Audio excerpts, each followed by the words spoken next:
I got married last year. Sure, wasn't fishing like what I caught. And now that we're married, my husband and I, the next step, obviously people keep saying to us, like, well, you guys going to have kids now? You guys going to have a couple of kids? Is a lesbian involved? I don't understand the process. I'm not sure. I don't know if I want kids. I'm just not interested in others. That feels important to the process. I don't know, like, because people, all of our friends that have kids, they keep saying to us things like, "You got to do it. It's so rewarding. It's so rewarding. You got to have kids." But they say it in a way that feels like they're saying, "Come under the rocks. Join us on the rocks." I don't think I'd ever even felt love until I died on these rocks. Like, I don't know. Because you know what I think about a lot? I feel like we do this thing as kids where we're like, this is what my parents did to me. But I think a lot more about like what we did to our parents. Like when I was like 15, I really wanted to be a filmmaker. That was my big dream. I was really obsessed with like, I wanted to be an animator. I wanted to make like Aardman. Like that was my whole thing. And so even though we had no money growing up, my parents bought me a video camera for my 15th birthday. They saved up. And they're like, go make little videos with your best friend Mark. Marcus was my best friend. We all had a friend like Marcus growing up. He was like my bad influence friend, you know, that kind of guy. Like, you know, his parents were shift workers. We could do whatever we wanted at his house. We were often on the roof. And we used to make these little films together. And this thing happened, right, where when we were about 15, his family got broadband internet, a real coup in the neighbourhood. And we did not have broadband at my home because we had no money. We had dial-up internet. We had one Hewlett-Packard Windows 95 computer in my parents' room, and that was not useful to me and my 15-year-old needs. So, okay. It's early on. It's going to get much worse. So this weird thing developed that at the time didn't feel strange, but in retrospect is so weird. Marcus and I used to go to his house after school and we would watch porn together. We would sit together. We wouldn't jerk off or anything. It was weirdly intimate. We'd sit on a piano stool in his lounge room in front of the family computer and we would just sit and watch porn as if it was like a YouTube party we were having or something like, oh, maybe let's try this word. And we'd sit there and in retrospect, was I in love with Marcus? Yes, I was. Move on. And so this was going on for a few months, and I remember thinking, wouldn't it be nice if I could watch some of this pornography by myself in the privacy of my own home?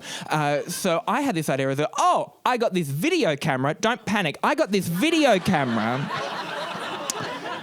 What if when we're watching the porn, I like film just the screen, and then I can take it back home and I can watch it with headphones in my bedroom with it on the little screen on the camera. And we started doing this. I would sit in his house every afternoon, still on the piano stool, and I'd film a little bit off the screen. And I'd go home and I would put my headphones in and I'd watch it on the little screen. And sometimes I'd see Marcus's hand in the video and I'd be like, ooh, that's nice.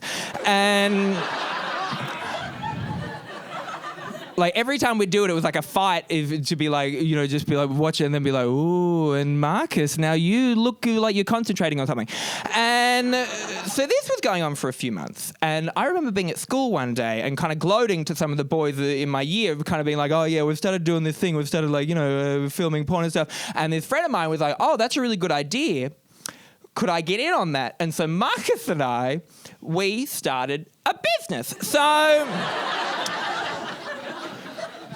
we started this thing where we would take requests from guys at school and we would film them, and I'd go to his house after school, I'd film them on the screen and I'd put them through iMovie sometimes. That's a real thing I would do. We had a little emblem we would put on. We had a whole pricing scale. We were like making bank, right? It was like 7 weeklies for $10. It was like, you know, like there was we had a full like production company, right? Marcus, he was always in charge of the money. I was in charge of the kind of creative. Sometimes I put them in black and white to make them seem more foreign.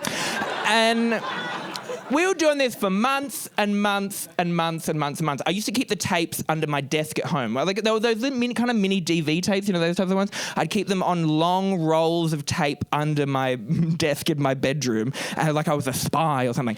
And because I think that's what you want when you're 15. You want like secrets. And so we were doing this for a while. And one day I was at home having an argument with my mother about how messy my room was. I got the ADHDs. Well, I'm not diagnosed yet, but the Dexies, my friends, are giving me a not touching the sides.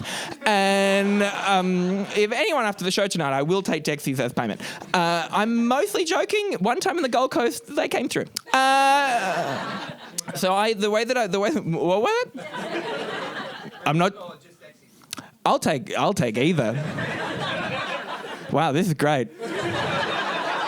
And to anyone watching this on YouTube, that was all above board. That guy's a doctor and I just got diagnosed.